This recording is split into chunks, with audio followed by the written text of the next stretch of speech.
दोस्तों आपने हमारी वीडियो पर क्लिक कर दिया है, इसका मतलब साफ है कि आपको एडवेंचरस चीजों से उतना ही प्यार है जितना हमें है।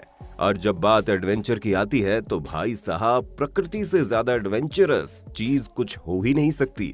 तभी तो हमें ऐसे ऐसे नेचुरल फिनोमेना देखने को मिलते हैं जिनके बारे में हम सोच भी नहीं सकते। जब ये हो जाते हैं तो इन्हें कैमरे में रिकॉर्ड करने के अलावा हमारे पास कोई चारा नहीं बचता। इसलिए दोस्तों आज की इस वीडियो में हम आपको कुछ ऐसे फिनोमेना दिखाने जा रहे हैं जिन्हें अगर कैमरे में रिकॉर्ड न किया जाता तो मजाल है आप हमारी बात पर विश्वास कर लेते। पर हाँ, हमारी ये जबरदस्त वीडियो शुरू करने से पहले आपसे छोटी सी रिक्वेस्ट है, वीडियो के अंत तक हमारा साथ बनाए रखना क्योंकि आखिर में आपको एक से बढ़कर एक नजारे देखने को मिलेंगे। दोस्तों सबसे पहले आप दुनिया की सबसे ठंडी जगहों में से एक याकुटिया की इस फैमिली का हाल देखिए, जहां पर इतनी ज्यादा बर्फ पड़ी कि इनके घर का दरवाजा ही ब्लॉक हो गया। वो तो कहिए इनके पास खुदाई करने के लिए ये औजार था, वरना ये लोग बर्फ के पिघलने तक यहीं फंसे रह जाते।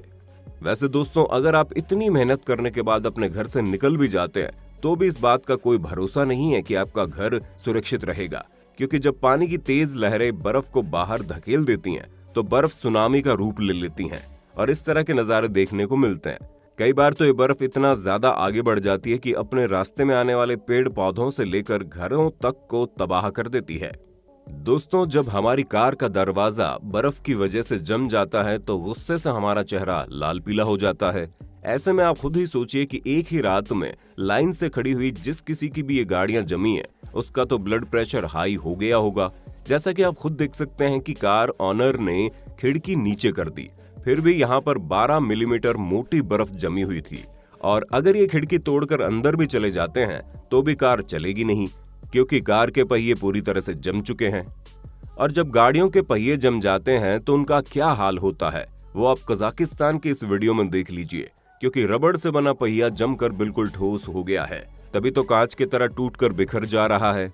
और ये कोई नई बात नहीं है, क्योंकि जब पारा -50 डिग्री सेल्सियस तक पहुंच जाएगा तो कुछ ऐसा ही हाल देखने को मिलता है। यहाँ तक कि इतने कम तापमान में ये खरगोश भी पूरी तरह जम चुका है और ठीक ऐसा ही कुछ इस बर्ड के साथ भी देखने को मिल रहा है। दोस्तों जब आप जमा देने वाली ठंड में गर्म पानी फेंकते हैं तो उसे बर्फ बनने में उतना ही समय लगता है जितना आपको पलक झपकाने में लगता है।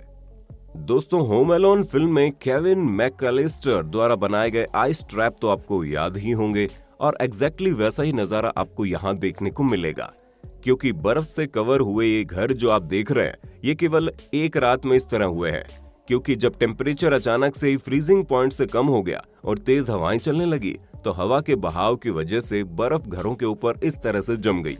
ये इतनी मजबूत है कि हथौड़ा मारने से भी निकल नहीं रही। दोस्तों डिटर्जेंट और शैम्पू से बनाए हुए झाग से खेलना अगर आपको पसंद है तो आपके लिए इन चीजों की बर्बादी करने की क्या जरूरत है। प्रकृति खुद इस तरह फोम पार्टी आपको देती है। जी हाँ दोस्तों, ये नजारा ऑस्ट्रेलिया का है, जब समुद्र से फोम निकलकर पूरे शहर में फैलने लगा और लोगों को कुछ इस तरह हैरान करने वाला नजारा देखने को मिला। अब चलिए हवा के रुख के बारे में कुछ बातें कर ली जाए, क्योंकि ये जो नजारा आप देख रहे हैं यहाँ पर 15 मिलियन टन धूल मिट्टी 180 किलोमीटर प्रति घंटे की रफ्तार से उड़ रही है और मात्र कुछ ही सेकंड्स में पूरा शहर धूल मिट्टी से कवर हो गया। दोस्तों दिल से कह रहे हैं कुछ भी कीजिए लेकिन कभी भी पानी में आने वाले तूफान से भिड़ने की कोशिश मत कीजिए, क्योंकि जब वाटर स्पाउट्स चलते हैं तो इनकी स्पीड 250 किलोमीटर प्रति घंटे से भी ज्यादा हो जाती है, जिसके बीच में फंसना मतलब अपनी जान से हाथ धोने के बराबर है। इस फुटेज में एक साथ 6 वाटर स्पाउट्स दिखाई दे रहे हैं, पर सबसे इंटरेस्टिंग चीज ये है कि रशिया के लोग इतने भयानक तूफान को देखकर भी घबरा नहीं रहे। पर दोस्तों इस मलेशियन शहर के लोग कुछ ज्यादा ही खुशकिस्मत थे, जहां पर टोर्नेडो शहर के अंदर उसे तबाह करने ही जा रहा था। तभी उसने अपना मन बदला और तूफान थम गया। और दोस्तों अगर आप पावरफुल टोर्नेडो का मजा लेना चाहते हैं तो माउंट वॉशिंगटन में आपका स्वागत है, क्योंकि इस माउंटेन में सबसे तेज हवा चलती है जिस पर चल पाना भी मुश्किल है। और यहाँ पर तो ये शख्स 180 किलोमीटर प्रति घंटे की रफ्तार से चल रही हवा को चीरता हुआ आगे बढ़ने की कोशिश कर रहा है और यहाँ पर गर्म पानी भी कुछ ही सेकंड्स में बर्फ बन जाता है। अब दोस्तों माउंट वॉशिंगटन की बर्फ तो लोगों को हैरान नहीं करती, लेकिन झुलसा देने वाली गर्मी में बर्फ के बारे में आपका क्या ख्याल है? नहीं दोस्तों, ये आइस बकेट चैलेंज नहीं है, बल्कि यहाँ पर लोग बड़े आराम से बीच पर बैठकर मजे कर रहे थे। तभी अचानक से पारा गिरने लगा और आसमान से ओले पड़ने लगे और मात्र कुछ ही मिनटों में सुंदर सा दिखने वाला ये बीच पूरी तरह से तहस नहस हो गया। पर भाई साहब, प्रकृति केवल यहीं पर नहीं रुकती।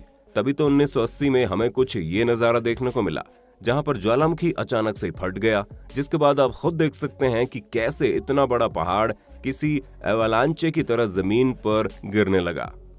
तो दोस्तों, अब तो आपको समझ में आ गया होगा कि वॉल्केनो के पास रहना कितना ज्यादा खतरनाक हो सकता है। पर अब ये बात इंडोनेशियन लोगों को कौन समझाए, जो 100 से ज्यादा एक्टिव वॉल्केनो के बीच रहते हैं। और कुछ वॉल्केनो तो ऐसे हैं जो हर 2 साल में विस्फोट होते ही रहते हैं, जिसकी वजह से आसमान में काफी लंबे समय तक धुएं की मोटी परत चढ़ी जाती है। और दोस्तों, मेरापी वॉल्केनो ने तो इंडोनेशिया के लोगों को और भी ज्यादा हैरान कर दिया, जब इस ज्वालामुखी से गुलाबी रंग का धुआं निकलने लगा। वैसे दोस्तों, ये वॉल्केनो तो दिखाई भी देते हैं, इसलिए इनसे दूरी बनाकर रखी जा सकती है। लेकिन पानी के अंदर मौजूद ज्वालामुखी का आप क्या करेंगे, क्योंकि किसी को नहीं पता कब अचानक से किस जगह पर विस्फोट हो जाए। अब आप खुद ही सोचिए, जो नाव वहां से जा रही है, अगर ये थोड़ा सा भी अपना रास्ता भटक गई होती तो इसके साथ क्या कुछ नहीं हो सकता था। अब जरा लेक मिशिगन के ऊपर मौजूद इस अनयूजुअल क्लाउड को देख लीजिए, जिसे देखकर ऐसे लग रहा है कि कोई उड़ता हुआ पहाड़ आपकी तरफ आगे बढ़ रहा है। दोस्तों, क्लाउड्स चाहे जितने भी खतरनाक दिखे, ये आपको नुकसान नहीं पहुंचाएंगे, क्योंकि आग का कोई भरोसा नहीं है। तभी तो जब एयर हीट कुछ ज्यादा ही बढ़ गई तो उसने फायर टॉर्नेडो का रूप ले लिया और हमें इस तरह का खतरनाक नजारा देखने को मिला। यहाँ पर टेम्परेचर करीब 800 डिग्री सेल्सियस तक पहुंच गया था और इसकी हाइट हवा में 5 किलोमीटर तक पहुंची थी। वैसे सबसे लंबा फायर टॉर्नेडो जापान में 1923 में देखने को मिला, जिसने काफी तबाही मचाई थी। अब दोस्तों, इस तरह के नेचुरल फिनोमेना फिर भी वैज्ञानिकों द्वारा एक्सप्लेन किए जा सकते हैं, लेकिन जब बात बीच पर अचानक से ही वेल्स के आने की होती है तो वैज्ञानिक भी हैरान हो जाते हैं।